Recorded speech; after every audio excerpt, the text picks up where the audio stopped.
주신 하나님의 말씀은 누가복음 1장 13절, 30절, 31절 세 절의 말씀입니다. 누가복음 1장 13절, 30절, 31절의 말씀 우리 한 목소리로 함께 읽겠습니다.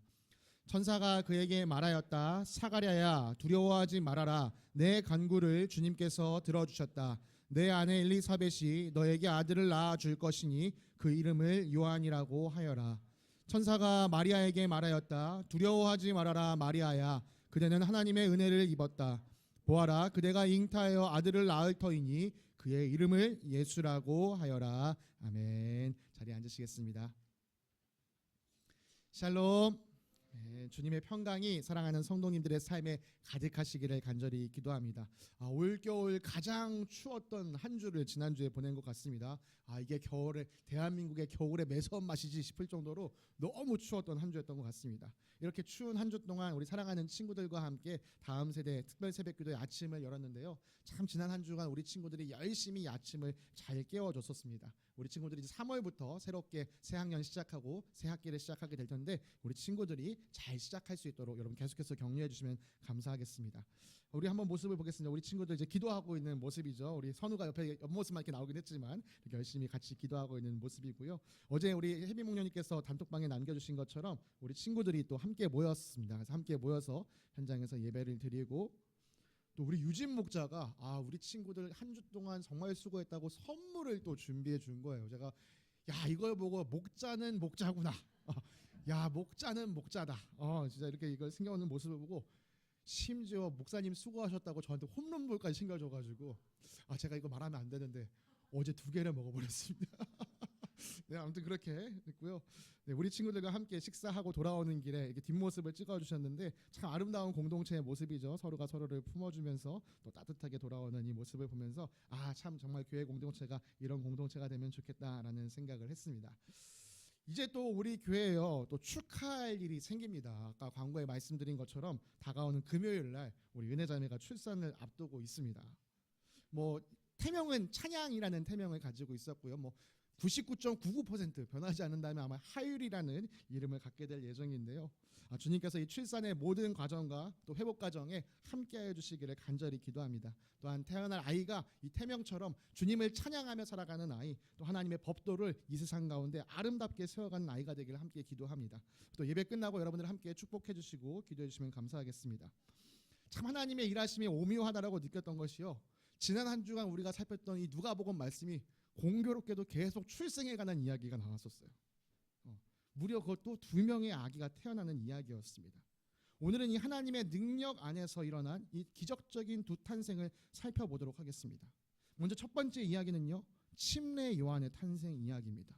누가복음 1장 5절부터 25절까지, 특별히 오늘 이 잉태에 좀 우리가 초점을 맞춰서 볼 건데요. 이 5절부터 25절까지 성경 말씀을 제가 좀 정리해 드리도록 하겠습니다. 여러분, 이 일이 언제 일어났느냐? 유대왕 헤롯 때에 일어났습니다. 신약 성경을 여러분 보시면요, 특별히 복음서를 읽으시면 헤롯이란 이름이 자주 등장하는데요, 이게 다 똑같은 사람은 아닙니다. 옛날에는 이 아버지의 이름을 아들이 이어받는 경우가 많았어요. 그래서 우리가 역사 시간에 이제 헤롯 1세, 헤롯 2세, 1세, 2세 붙이는 것들이 그런 이유 때문에 생기는 겁니다. 이 오늘 이야기에 나오는 사람이 헤롯 대왕이라고 불리는 사람이에요. 이 사람이 로마의 허락을 받고서 유대 지역을 다스리고 있었을 때의 일입니다. 성전에서 제사를 드리는 제사장들은 조를 짜서 그 임무를 수행하고 있었습니다. 당시에 총 24개의 조가 있었다고 하고요. 그 중에 이 사가랴가 속한 아비아조는 이 8번째 조에 해당했다고 합니다. 침례 요한의 아버지가 되는 사가랴가 이제 이 아비아조가 성전을 섬길 때가 돼서 그쪽 성전으로 모였습니다. 어떤 일을 하게 될지, 제비를 뽑고 일을 하게 되는 것이죠. 살펴보면요, 일단 이 사가랴가 제사장 임무를 하고 있기 때문에 이 사람은 제사장 혈통을 가지고 있구나, 이 레위 지파를 따르겠구나, 아론의 지파를 따르겠구나, 우리가 알 수 있습니다. 그런데 보니까요, 그의 아내 역시도 아론의 자손이다라고 되어 있죠. 그 얘기는 뭐예요? 지금 여기서 태어날 아기가 있다면 이 아기는 완전 순수 혈통이구나, 이 제사장의 완전한 순수 혈통을 가지고 있구나라는 사실을 우리가 알 수 있습니다. 이 두 사람이요, 하나님 보시기에는 참 좋은 사람들이었습니다. 얼마나 좋은 사람인지 사실요, 성경에서 이 정도 칭찬을 찾아보기가 쉽지가 않아요. 누가가 기록하기를 하나님 앞에서 의로운 사람이었다. 모든 계명을 흠잡을 데 없이 지켰다라고 말했습니다. 그런데 이 부부에게는 아주 치명적인 문제가 있었어요. 이 둘 사이에서 애가 태어나면 완전한 순수혈통의 제사장인데 그 둘 사이에는 자녀가 없었습니다. 엘리사벳이 임신을 하지 못한 상황이었어요. 두 사람이 나이가 많았기 때문이죠. 여러분, 당시에 자녀가 없다라는 것은요, 하나님께 벌받았다, 저주받았다라고 이해되던 시대예요. 다른 사람들이 보기에도 참 하나님을 잘 섬기는 이 부부가 하나님의 저주를 받았다. 이게 사람들 보기엔 너무나도 미스테리한 일입니다. 이 둘의 나이가 밝혀지고 있지 않지만요, 상당히 많았던 것으로 보여요. 이 엘리사벳이 임신을 하지 못한다라는 것으로 보았을 때 이미 나이가 들어서 더 이상 아이를 생산할 능력이 없어졌다라고 보입니다. 여성분들은 이 나이가 들면 이 몸에 변화가 생긴다는 것을 잘 알고 계시죠. 엘리사벳이 그런 상태였던 것 같아요. 자녀를 원하지만 자녀를 얻지 못하는, 이제는 자녀를 얻겠다는 생각조차 포기해야 하는 그 사실에 놓여있는 이 부모의 마음, 특별히 이 여성의 마음을 여러분 한번 헤아려 보시기 바랍니다. 이 성경에는요, 아이를 갖지 못한 여성들의 이 한맺힌 모습들이 종종 등장해요. 아브라함의 아내 사라가 그랬고요. 또 야곱의 아내 라헬도 처음에는 자녀를 갖지 못해서 엄청 고생을 했습니다. 또 엘가나의 아내 한나 역시도 자녀가 없는 것을 두고 하나님 앞에 엄청 애원했었죠. 아마 엘리사벳도 평생을 그런 시절을 보내지 않았을까 싶습니다. 어느 날 이제 이 사가랴가 속한 아비아조가 성전 임무를 맡을 때가 되었습니다. 그래서 성전에 가서 오늘은 우리가 어떤 임무를 맡아야 되는지 제비를 뽑았습니다. 제비를 뽑았더니 사가랴가 이번에는 내가 성소에 들어가서 분향하는 일을 맡게 되었구나. 여러분이 우리가 이전에 읽었던 이 출애굽기에 보면은 성소에서 제사장이 이 향을 피우는 일에 대해서 설명을 해주는 것이 이 출애굽기 30장에 기록되어 있습니다. 네, 성소에서 이 아름다운 향이 끊이지 않도록 이 향을 아침 저녁으로 피웠었죠. 분향하는 일은 제사장 혼자 성소에 들어가는 일입니다. 그렇기 때문에 사가랴가 분향하러 들어가는 동안 그 안에는 사가랴 혼자밖에 없었고 다른 사람들은 다 밖에서 기도하고 있었어요. 사가랴가 홀로 향을 피우기에 성소로 들어갔는데 그 분향단 옆에 천사가 서 있는 것을 보았습니다. 사가랴가 엄청 놀랐을 거예요. 뭐야? 지금 이 시간에는 나 혼자 들어와 있어야 되는데 저기 누군가 있네. 저기 무슨 일이지? 사가랴는 두려워 떨었습니다. 그래서 천사가 사가랴에게 말했습니다. 사가랴야, 두려워하지 말아라. 내 간구를 주님께서 들어주셨다. 내 아내 엘리사벳이 너에게 아들을 낳아줄 것이니 그 이름을 요한이라 하여라. 네, 아까 말씀드린 것처럼 사가랴와 엘리사벳은 평생을 두고 하나님 우리에게 자녀를 주십시오 기도했을 거예요. 그러나 아까 말씀드린 것처럼 이미 이들은 나이가 들었기 때문에 그 희망이 끊어진 상태였습니다. 그런데 갑자기 천사가 나타나서 우리에게 아이가 생길 것이다 말한다고요? 이게 도대체 사가랴가 무슨 일인가 어안이 벙벙해 있었어요. 그때 천사가 계속해서 이렇게 말합니다.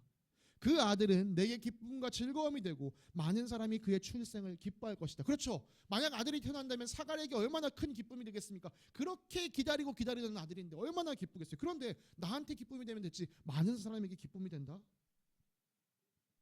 왜 많은 사람들의 기쁨이 되는지 천사가 계속해서 이렇게 설명해 줍니다. 그는 주님께서 보시기에 큰 인물이 될 것이다. 그는 포도주와 독한 술을 입에 대지 않을 것이요 어머니 뱃속에 있을 때부터 성령을 충만하게 받을 것이다. 네, 이 사가랴와 엘리사벳을 통해 태어날 아기는요 주님께서 보시기에 큰 인물, 주님께서 사용하실 인물이 될 거예요. 그는 포도주와 독한 술을 입에 대지 않게 될 것이다 라고 얘기하는데요, 이것은 이 이스라엘 백성들이 가지고 있던 이 나시린 규정에 따른 것입니다. 이스라엘 백성이 이집트에서 탈출할 때 주님께서 모세를 통하여 주신 규정이 하나 있어요. 그것은 누구든지 자기 자신의 삶을 헌신해서 하나님께 바치기로 하면 그 사람을 나시린이라고 부르고 그 사람이 거룩한 삶을 살아갈 수 있게 해라. 그래서 그 사람 입에는 이 포도주와 독한 술을 대지 않게 해라. 그를 머리를 깎지 않게 해라. 네, 우리가 잘 알고 있는 삼손이 그런 나시린의 삶을 살았습니다. 또 사무엘 역시도 이 나시린의 삶을 살았던 사람이죠. 그러니까 이 태어나지도 않은, 아직 생기지도 않은 이 아기가 주님께 드려지는 삶을 살 것이다. 주님 손에 붙들려서 주님을 위해 큰 일을 할 것이다. 그래서 그 아이가 뱃속에서부터 성령 충만할 것이다 라는 이야기를 한 것이죠. 그가 하나님께 어떻게 사용되느냐? 이어지는 16절에서 이렇게 말합니다. 이스라엘 자손 가운데서 많은 사람을 그들의 주 하나님께로 돌아오게 할 것이다. 여러분, 우리가 이후에 성경 이야기를 통해 알듯이요, 침례 요한은 나중에 요단강가에 나아가서 정말 구원을 간절히 사모하는 사람들에게 죄사함을 받는 회개에 대해서 선포하는 일을 합니다. 사람들이요, 이제껏 들어왔던 가르침과 다르다는 걸 느껴요. 아하, 저렇게 사는 것이 하나님 뜻대로 사는 것이구나. 아, 우리가 지금까지 잘못 살았구나. 침례 요한의 가르침에 감동받은 사람들이 많았습니다. 그래서 날이 갈수록 침례 요한을 향해서 많은 사람들이 나와왔어요. 그리고 그에게 침례를 받고 사람들이 삶을 변화시키기로 다짐했었습니다. 하나님께서 이 사가랴와 엘리사벳 사이에서 태어날 아이가 그 일을 할 수 있도록 능력을 주신다. 천사는 계속해서 이렇게 이야기합니다. 그는 또한 엘리야의 심령과 능력을 가지고 주님보다 앞서가서 부모의 마음을 자녀에게로 돌아오게 하고 거역하는 자들을 의인의 지혜의 길로 돌아오게 해서 주님을 맞이할 준비가 된 백성을 마련할 것이다. 여러분, 지난 제가 묵상할 때도 나눴습니다만요, 이 말씀은, 지금 읽었던 이 말씀은 어떤 말씀이냐? 지금 이 일어나고 있는 이 사가랴 시대부터 약 400년 전에 하나님께서 말라기 선지자를 통해 예언하신 말씀이에요. 바빌로니아에 의해서 남유다가 멸망당한 지 70년 만에 다시 포로들이 유다 땅으로 귀환했습니다. 그러나 귀환한 이 포로들이요, 하나님 앞에서 온전한 삶을 살지 못해요. 나라가 망가진 상태로 살아갑니다. 특별히 지도자들이 잘 백성들을 아울러서 나라를 다시 재건해야 되는데 지도자들부터 썩어 있었어요. 윗물이 맑아야 아랫물이 맑는데 백성들도 그래서 부패한 삶을 살았습니다. 그래서 하나님께서는 말라기 선지자를 통해서 이들에게 경고하셨어요. 경고를 막 하시고 난 뒤에 경고만 하신 게 아니에요. 그렇지만 내가 너희를 구원할 거야. 그러면서 이런 말씀을 말라기 선지자를 통해 주셨습니다. 주의 크고 들어온 날이 이르기 전에 내가 너희에게 엘리야 예언자를 보내겠다. 그가 아버지의 마음을 자녀에게로 돌이키고 자녀의 마음을 아버지에게로 돌이킬 것이다. 돌이키지 아니하면 내가 가서 이 땅에 저주를 내리겠다. 여러분, 여기서 하나님께서 엘리야를 보내시겠다라고 말씀하신 것은 예전에 있었던 그 엘리야를 다시 내가 너희에게 데려올 거야, 이 말씀하신 게 아니에요. 엘리야와 같은 마음을 가진 사람, 엘리야와 같은 능력을 가진 사람을 너희가 보내주겠다라고 말씀하신 것이죠. 여러분, 이 예언을 끝으로요, 하나님은 400년 동안 침묵하십니다. 400년 동안 이 이스라엘 땅은요, 주변에 있는 강대국의 속국이 되어서 식민지가 되어서 막 치이면서 살아갑니다. 그리고 마침내 400년이 흘러서 천사에 의해 이 예언이 다시 선포되고 있는 것입니다. 약속대로 주님의 날에 이르기 전에 엘리야의 심령과 능력을 가진 사람이 주님보다 앞서와서 회개하는 일에 사용되게 됩니다. 그가 바로 침례 요한이었습니다. 여러분, 먼저 이 침례 요한의 잉태 이야기를 우리가 먼저 첫 번째 이야기를 좀 곰곰이 되살펴보기 원합니다. 우리가 살펴본 것처럼요, 사가랴와 엘리사벳은 어떤 사람들이 보더라도요, 하나님 앞에 칭찬을 듣고 복을 받아야 마땅한 사람들이었습니다. 그런데 앞서 말씀드린 것처럼 이 사람들의 삶에는 자녀가 없었어요. 누가 봐도 복 받아야 하는 삶이었는데 누가 봐도 저주받은 인생을 살고 있었습니다. 여러분, 이쯤 되면 사실 야, 내가 이렇게 하나님 열심히 섬겼는데 나한테 이런 복이 없다고 이쯤 되면 포기할 법도 하잖아요. 하나님 없다라고 말하고 자기 마음대로 살 법도 하잖아요. 그러나 이들은 변함없이 하나님 앞에서 신실한 삶을 살았습니다. 그리고 마침내 하나님께서는 이들을 들어서 사용하셨습니다. 이들에게 아들을 약속하셨어요. 요한은 그냥 아무 개가 아니었어요. 여러분, 사가랴와 엘리사벳 입장에서 요한은 정말 늙음하게 얻은 금지옥엽 같은 아주 금이야 오기야 키우고 싶은 아들이었습니다. 그런데 초장부터 하나님은 그들의 그 마음을 멈추십니다. 철저하게 이 아이는 하나님께 드려져야 한다. 하나님 나라를 위해 사용되어야 한다라고 이야기합니다. 그리고 엘리사벳은요, 그것을 받아들입니다.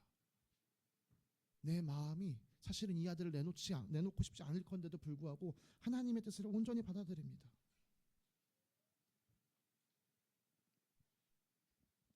이곳에 모인 모든 성도님들의 삶에 평탄한 일들이 가득하기를 간절히 기도합니다.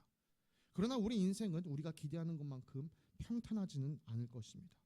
우리에게는 예기치 못한, 또 바라지 않는 고난이 찾아올 수 있습니다. 이 고난에 어떻게 대처하는가가 우리의 신앙, 우리의 믿음의 참모습을 보여줍니다. 여러분, 사가랴와 엘리사벳은 이 고난 가운데도 주님 앞에 살기를 다짐했습니다. 그들은 주님의 모든 계명과 규율을 흠없이 지키고자 애썼습니다. 충분히 불평과 불만을 쏟을 수 있는 상황에서 그들은 그들의 가지고 있는 그 마음을 간절함으로, 갈급함으로 주님 앞에 쏟아냈습니다. 그러자 이제는 더 이상 가망이 없다라고 여겨질 때에 하나님께서 기적을 일으키셨습니다. 그렇게 아이를 얻게 되었어요. 우리가 보기에는 다 끝난 것 같은 상황이었는데 주님께는 끝난 것이 아니었어요. 여러분 꼭 기억하세요. 여러분 스스로 야 끝났다라고 선포하지 마세요. 주님이 끝났다라고 말씀하시기 전까지는 절대 끝난 게 아닙니다. 여러분, 우리 주님은요 역전의 명수예요. 남들이 보기에는 다 안 된다고 해도 주님이 된다 하면 되는 겁니다. 여러분, 이 첫 번째 이야기도 정말 놀라운 이야기인데요, 사실 이 첫 번째 이야기는 그 다음 이야기를 위한 준비 단계에 불과합니다. 두 번째 이야기, 예수님의 잉태 이야기를 우리가 살펴보겠습니다. 여러분, 침례 요한의 이 잉태 이야기도 참 놀라운 일이지만 그래도 우리가 그래 신기한데 그럴 법하다라고 받아들일 수 있는 수준의 이야기입니다. 그러나 지금부터 우리가 함께 살필 이야기는 우리의 이해를 완전히 벗어나요. 누가복음 1장 26절부터 38절까지의 이야기입니다. 그 뒤로, 그러니까 이제 엘리사벳이 임신한 뒤로 6달이 지났습니다. 하나님께서 이번에는 천사 가브리엘을 갈릴리 지방 나사렛 동네로 보내셨어요. 그곳에 마리아가 살고 있었기 때문이죠. 그 마을에는요 요셉과 약혼한 처녀 마리아가 살고 있었습니다. 여기서 우리가 또 한 가지 살펴봐야 될 것은 그 요셉이란 청년이 어느 가문에 속해 있는가예요. 네, 요셉은 다윗의 가문에 속해 있었습니다. 우리가 또 뒤에서 살피겠지만요, 어쨌든 요셉은 생물학적으로는 예수님의 아버지가 아닙니다. 사실 생물학적으로는 예수님께 아버지가 존재하지 않지요. 대신 요셉은 법적으로 예수님의 아버지가 됩니다. 여러분, 법적으로 요셉은 예수님의 아버지가 돼요. 이것이 곧 무슨 의미냐, 나중에 우리가 뒤에서 살필 텐데요, 하나님께서 자신의 약속을 이루는 길이 됩니다. 이야기를 계속 살펴보겠습니다. 여러분, 가브리엘이 마리아의 집에 찾아왔습니다. 그리고 마리아에게 말했어요. 기뻐하여라, 은혜를 입은 자야, 주님께서 그대와 함께 하신다. 사가랴가 천사의 방문에 깜짝 놀랐듯이 마리아도 깜짝 놀랐습니다. 나에게 왜 갑자기 천사가 다가온 것이지? 나에게 도대체 무슨 이유로 찾아온 것이지? 마리아가 두려워하자 천사가 이야기합니다. 두려워하지 말아라 마리아야, 그대는 하나님의 은혜를 입었다. 여러분, 너가 하나님의 은혜를 입었다, 이 소리 들으면 여러분 어떠신가요? 너무 좋죠. 하나님의 은혜를 입고 살고 싶죠. 그런데 그 은혜의 내용을 살펴보겠습니다. 보아라, 그대가 잉태하여 아들을 낳을 터이니 그 이름을 예수라 하여라. 이게 마리아 입장에선 지금 너무 뚱딴지 같은 거예요. 에? 제가 아들을 잉태한다고요?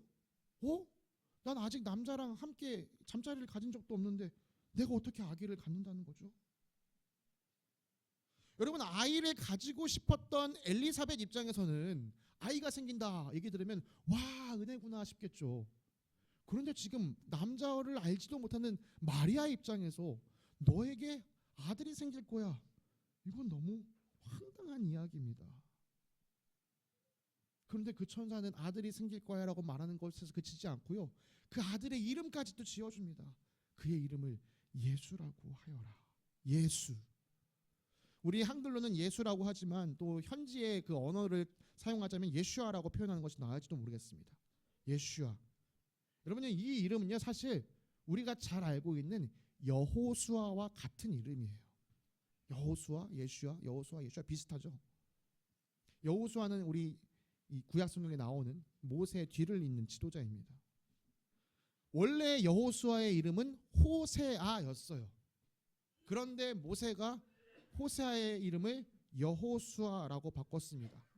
호세아라는 이름은요, 구원이라는 뜻입니다. 근데 모세가 여호수아라고 바꿨다고 했죠. 야훼를 그 이름에 붙인 거예요. 야훼 호세아 붙여서 여호수아라고 말한 건데요. 이것은 무엇이냐? 여호와는 구원이시다라는 뜻입니다. 여러분, 예수님 당시에 예수아라는 이름은요, 매우 흔한 이름이었어요.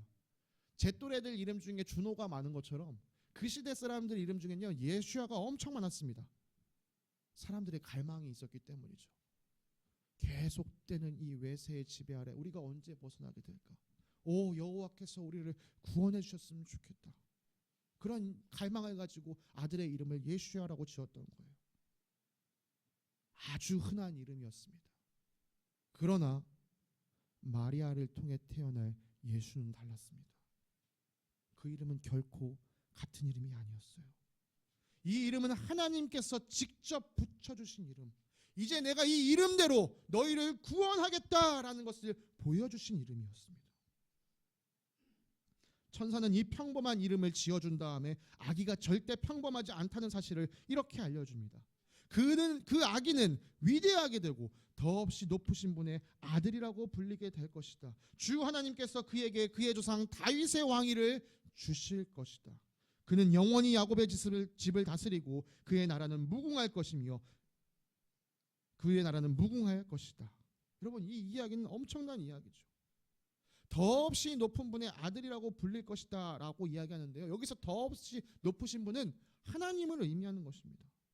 너를 통해 태어날 아기가 하나님의 아들이라고 불릴 거야. 그리고 하나님께서는 그에게 다윗의 왕위를 주실 거야. 우리 아까 앞에서 살폈던 다윗의 자손인 요셉과 계속 연결이 되어야 됩니다. 여러분, 하나님께서는 다윗에게 이런 약속을 하신 적이 있어요. 다윗이 이제 왕위에 올랐을 때 계속 사울에서 쫓기다가 결국에는 하나님 약속대로 왕이 되었을 때 다윗이 처음 신경 썼던 건 뭐냐? 야, 나는 이렇게 좋은 집에 살게 되었는데 하나님의 법궤는 여전히 저 초라한 곳에 있네. 하나님의 법궤를 아름답게 모셔야겠다. 이 마음을 가졌어요. 여러분, 이건 그전 왕이었던 사울과 완전 다른 태도입니다. 사울은 하나님의 법궤를 자신을 위해 사용하고자 했어요. 전쟁이 있을 때 그 법궤를 가져와서 이걸 통해서 우리가 한번 승리 좀 얻어보자. 그러다가 결국 그 법궤를 블레셋 군대에게 빼앗기기도 했었죠. 그러나 다윗은 잘났습니다. 하나님의 법궤를 내가 모시고 싶다. 이건요, 여러분, 이 사울과 다윗의 또 정말 서로 다른 차이를 보여줍니다. 사울은 하나님을 이용하는 사람이었고요, 다윗은 하나님을 섬기는 사람이었다는 것을 보여주는 것이죠. 아무튼 다윗이 이런 마음을 가지고 정성스럽게 그 법궤를 예루살렘으로 모셔와 드렸습니다. 그때 하나님께서 다윗에게 이렇게 약속하셨어요.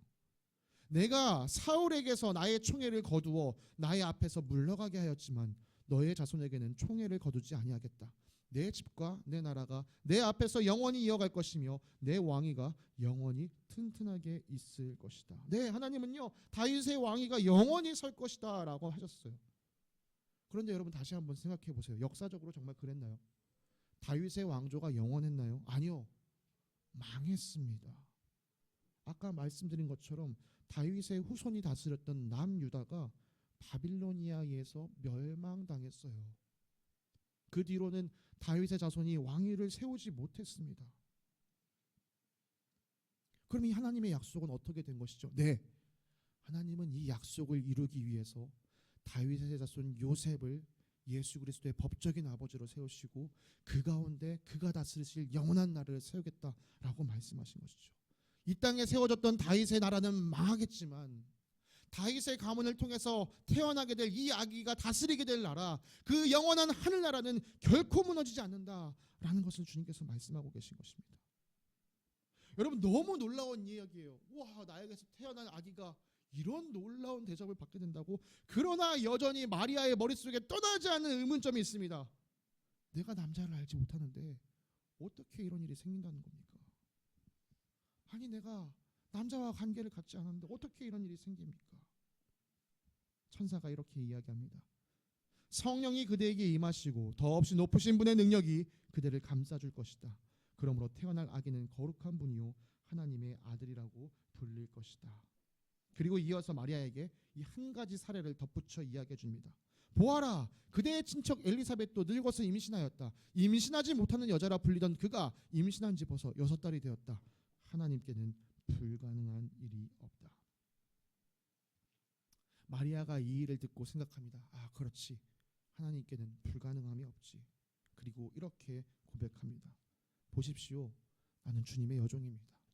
당신의 말씀대로 나에게 이루어지기를 바랍니다. 여러분, 지금 들으신 이 두 이야기 어떻게 느껴지십니까? 폐경기를 겪은 여성이 아이를 임신하게 된 이야기, 남자와 관계를 갖지 않은 처녀가 잉태한 이야기. 여러분, 첫 번째 이야기도 정말 놀라운 이야기지만 그래도 우리가 그래, 일말의 기적이 일어난다면 이 일은 일어날 수도 있겠다 생각이 듭니다. 그런데 두 번째 얘기는 어떠셔요? 두 번째 이야기는 아무리 생각해도 이게 정말 일어날 수 있는 일이야? 우리의 지식이나 경험으로는 도무지 설명이 되지 않습니다. 그래서요, 이 이야기는 기적으로 인정하고 싶어도 기적으로 인정이 안 돼요. 그래서 많은 사람들이 이 이야기를 그냥 신화 취급해버립니다. 아, 예수님을 높이기 위해서, 신격하기 위해서 지은 얘기지. 여러분, 놀라운 탄생을 이야기하는 신화들은 참 많이 있습니다. 우리나라에도 여러 가지 신화들이 있어요. 특별히 이 옛날로 흘러갈수록 그런 신화들이 많이 있지요. 우리에게는 주몽이라고 알려진 고구려의 시조 동명왕, 이 동명왕도 알에서 태어났다라고 알려져 있습니다. 또 신라의 초대 왕인 박혁거세도 알에서 태어났다라는 이야기가 있어요. 그럼 이제 백제도 알에서 태어나야 되는데, 아쉽게도 백제는요, 고구려의 왕자가 와서 세웠다는 이야기가 있기 때문에 이런 이야기 신화가 없습니다. 여러분, 어떤 사람들은요, 예수님의 이야기가 이런 신화와 비슷한 것이다라고 말해요. 이거는 그냥 예수님을 높이기 위해서 지어낸 이야기야. 여러분, 그런데 예수님의 이야기는 이런 신화들과 큰 차이점이 있다는 것을 여러분 아십니까? 제가 몇 가지를 좀 설명드릴게요. 첫째, 예수님 이야기는요, 매우 높은 역사적 정밀성을 가지고 있습니다. 이 역사적 정밀성이라는 말이 좀 낯서시죠?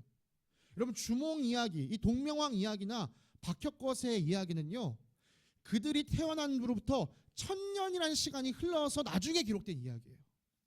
그러니까 원래부터 그 얘기가 기록되어 있던 게 아니라 1000년이라는 시간이 지나서 더 이상 그 이야기를 누구도 검증할 수 없을 때, 옛날에 우리의 나라의 왕은 이렇게 시작했다더라, 지어진 이야기입니다. 그에 비해 예수님의 이야기는 예수님이 이 땅에 사시고 돌아가신 지 겨우 20-30년 만에 이야기들이 기록되었습니다. 여러분, 이렇게 어떤 사건과 그것이 기록된 시점이 가까우면 가까울수록 역사적 정밀성이 높다라고 이야기합니다. 예수님의 이야기는요, 충분히 사람들을 통해서 검증이 가능한 이야기였다는 것이죠. 둘째, 예수님의 잉태 이야기가 이렇게 짧은 시간에 기록된 책에 남아 있었다는 것은 그 당시의 교회가 이것을 사실로 받아들였다는 것을 말합니다. 여러분, 한번 생각해 보세요. 우리가 지금 무언가를 믿고 있다라고 얘기하려고 그러는데, 정말 이렇게 믿을 수 없는 얘기가 있다면 교회 안에서 그런 얘기가 나오지 않겠습니까? 이거는 우리도 믿기 힘든데 이걸 가지고 누구한테 전하겠냐, 차라리 이 이야기는 빼버리자. 그러나 교회는 그렇게 하지 않았습니다. 예수님의 탄생 이야기를, 예수님의 잉태 이야기를 그대로 기록했습니다. 그것은 이들이 이것을 진실로, 사실로 받아들이고 있었다는 것을 의미하죠. 셋째, 마리아를 받아들인 요셉의 태도를 보면 알 수 있습니다. 여러분, 이곳에 계신 남성분들, 특별히 결혼하신 분들 한번 생각해 보세요. 내 아내가 다른 남자의 아이를 잉태하여 집에 돌아왔다? 여러분, 감당되십니까? 눈이 뒤집히죠. 이게 감당이 안 되는 분노가 우리를 뒤감쌉니다. 그런데 요셉이 어떻게 마리아를 데리고 가서 아내를 삼을 수 있겠습니까? 요셉도 눈이 뒤집힐 수밖에 없는 상황인데요. 요셉도 처음에는요, 임신한 마리아를 보고 화딱지가 났어요. 이거 어떻게 할 수가 없었어요. 그러나 요셉은 의로운 사람이었기 때문에, 그 안에 긍휼함이 가득한 사람이었기 때문에, 사실 그 당시 법으로 따지자면 마리아를 돌로 쳐 죽이게 할 수도 있었습니다. 그러나 마리아를 조용히 가게 내두었습니다. 가시오, 우리의 약혼은 끝났소. 우린 파혼이요. 그런데 요셉의 꿈속에 천사가 나타나서 마리아가 자기에게 했던 얘기가 똑같은 얘기를 한 거예요. 그래서 이 꿈이, 이 계시가 요셉에게는 너무나도 생생했기 때문에, 마리아가 거짓을 말한 게 아니구나. 그래서 요셉은 그 계시를 받고 이 마리아를 다시 데려올 수 있었던 것입니다. 무엇보다 다른 신하들과 이 예수님의 이야기가 가지고 있는 가장 큰 차이점은 바로 예언에 있습니다. 예수님께서 천유의 몸을 통하여 이 세상에 오신다는 것은 갑자기 지어진 이야기가 아니에요. 그것은 오래전부터 하나님께서 계획하시고 그 계획을 계속해서 사람들에게 말씀하셨던 일이었습니다. 아담과 하와가 하나님의 통치를 벗어나려고 스스로 왕이 되려고 하나님의 명령을 어기고 선과 악을 깨닫게 하는, 알게 하는 나무의 열매를 먹었습니다. 그리고 그 사실이 하나님 앞에 드러나서 그들은 벌을 받게 되었습니다. 그들을 벌하실 때에 하나님께서는 이 사람을 유혹한 뱀, 옛뱀 곧 사탄을 꾸짖으셨어요. 그때 하나님께서는 이렇게 말씀하십니다. 내가 너를 여자와 원수가 되게 하고 너의 자손을 여자의 자손과 원수가 되게 하겠다. 여자의 자손은 너의 머리를 상하게 하고 너는 여자의 자손의 발꿈치를 상하게 할 것이다. 여기에 좀 어색한 표현이 있습니다. 여자의 자손이라는 표현이에요. 여러분, 창세기는 모세에 의해 기록되었습니다. 모세 시대에도요, 이미 북의 사회였어요. 아버지를 통해서 자손들이 이어진다라고 생각하던 시대였습니다. 그런데 하나님은 모세에게 여자의 자손이라는 표현을 기록하게 하신 거예요. 어쩌면 모세도 이것을 기록하면서 왜 굳이 이렇게 표현해야 될까 잘 깨닫지 못했을 수도 있습니다. 그러나 모세는 성령님의 감동 아래서 여자의 자손이라는 표현을 기록했던 것이죠.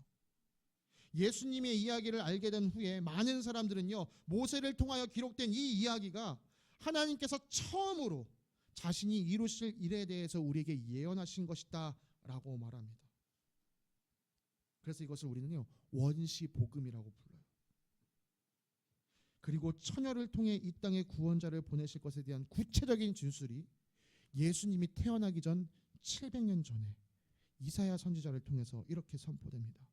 그러므로 주님께서 친히 다윗의 왕실에 한 징조를 주실 것입니다. 보십시오, 처녀가 잉태하여 아들을 낳을 것이며 그가 그의 이름을 임마누엘이라고 할 것입니다. 하나님의 계획대로, 하나님의 방법대로 이 땅의 기적적인 탄생을 이루신 것이 바로 예수 그리스도의 탄생입니다. 여러분, 그래서 예수 그리스도의 이 기적적인 탄생은 하나님께서 우리에게, 우리 세상에, 우리 역사에 개입하셔서 직접 일하신 것이다 라고 말할 수 있는 것이에요. 이렇게 여러 가지 증거가 있어도 여전히 예수님을 받아들이지 않는, 특별히 예수님의 잉태를 믿지 않는 사람들이 있습니다. 여러분, 사실 이 예수님의 기적적인 탄생을 믿기 위해서는요, 우리가 먼저 하나 믿어야 될 것이 있어요. 아니, 이 예수님의 잉태 이야기뿐만 아니라 이 성경 전체를 믿기 위해 우리가 먼저 믿어야 할 한 가지 사실이 있습니다. 그것은 무엇이냐? 태초에 하나님께서 이 천지를 창조하셨다는 이야기예요. 여러분, 하나님께서 이 세상을 만드시고 하나님께서 사람을 만드셨다라는 사실을 믿는다면 하나님께서 한 여인의 뱃속에 한 생명을 창조하셨다는 이야기를 믿지 못할 이유가 없습니다. 왜요? 이게 훨씬 쉬운 일이거든요. 세상을 만드는 것보다 한 여인의 뱃속에 생명을 창조하는 게 훨씬 쉬운 일이거든요. 그러니까 만약 여러분 중에 나는 하나님이 세상을 만드신 것을 믿어 라고 말하면서 그치만 예수님이 그렇게 태어난 건 난 못 믿겠어 라고 말씀하신다면 여러분 스스로 오류에 빠진 거예요. 여러분 스스로 잘못된 믿음을 가지고 있는 것이죠. 여러분, 하나님은 온 세상을 만드신 전능하신 하나님이십니다. 그분께서 계획하신 일이라고 한다면 그 일은 반드시 일어납니다.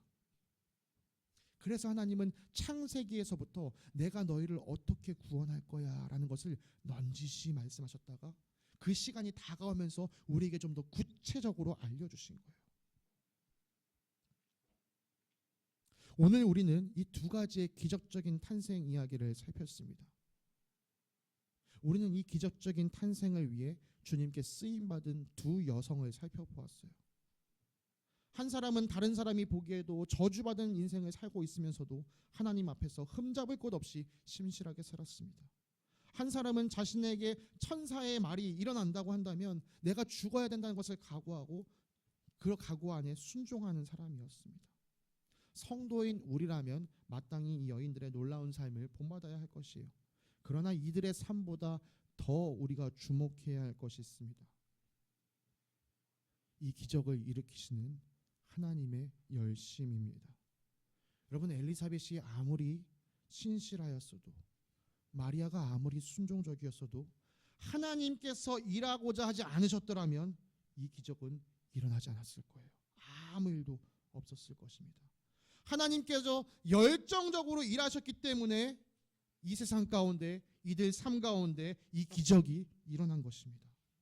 하나님께서 왜 이렇게까지 열정적으로 일하실까요? 그 이유는 단 한 가지로밖에 설명되지 않습니다. 하나님께서 세상을 이처럼 사랑하셔서 외아들을 주셨으니 이는 그를 믿는 사람마다 멸망하지 않고 영생을 얻게 하려는 것이다. 우리를 향한 아버지의 뜨거운 사랑, 그 하나님의 뜨거운 사랑이 하나님으로 하여금 열심을 내게 만들었습니다. 예수 그리스도의 기적적인 탄생은 예수님을 믿지 못하게 만드는 장애물이 아니라 우리를 향한 하나님의 크신 사랑을 이 땅 가운데 우리들에게 분명하게 보여준 증거였습니다. 오늘도 우리가 그 사랑 때문에 이곳에서 이렇게 예배드릴 수 있습니다. 여러분, 그 사랑이 우리를 살게 하였습니다. 그 사랑이 우리에게 영생을 주었습니다. 이 세상 모든 사람에게 그 사랑이 필요합니다. 이제 곧 태어날 우리 찬양이에게도 이 사랑이 필요합니다. 오늘 내일 하며 이제 이 땅을 떠나갈 어르신들에게도 이 사랑이 필요합니다. 여러분, 가난한 사람에게도 이 사랑이 필요합니다. 잘 사는 사람에게도 이 사랑이 필요합니다. 높은 사람, 낮은 사람 상관없이 모든 사람에게 이 사랑이 필요합니다. 오늘 우리가 그 사랑을 받은 사람들입니다. 여러분이 향하여 변치 않은 사랑을 보여주시기 위하여 놀라운 기적을 이루신 하나님을 바라보십시오. 그리고 그 하나님의 사랑을 찬양하십시오. 여러분 삶 속에서 그 사랑을 증거하십시오. 여러분, 예수 믿으셔야 합니다. 예수의 이름에 담겨있는 그 놀라운 능력을 여러분이 확실히 붙잡으셔야 합니다. 여러분이 그 이름을 붙잡고 살아가는 삶을 보여줄 때 세상은 우리를 통해서 하나님을 또 예수 그리스도를 보게 될 것입니다. 함께 기도하겠습니다. 사랑과 은혜가 풍성하신 하나님 아버지, 감사합니다. 죄악으로 하나님 당신 곁을 떠난 우리를 안타깝게 여기셔서 우리를 구원하시기 위해 놀라운 구원의 계획을 세우시고 또 그 일을 이루신 주님을 찬양합니다. 주님께서 이루신 기적적인 일들을 우리 머리로 이해하려 할 때 우리는 그것을 다 이해할 수 없을 것입니다.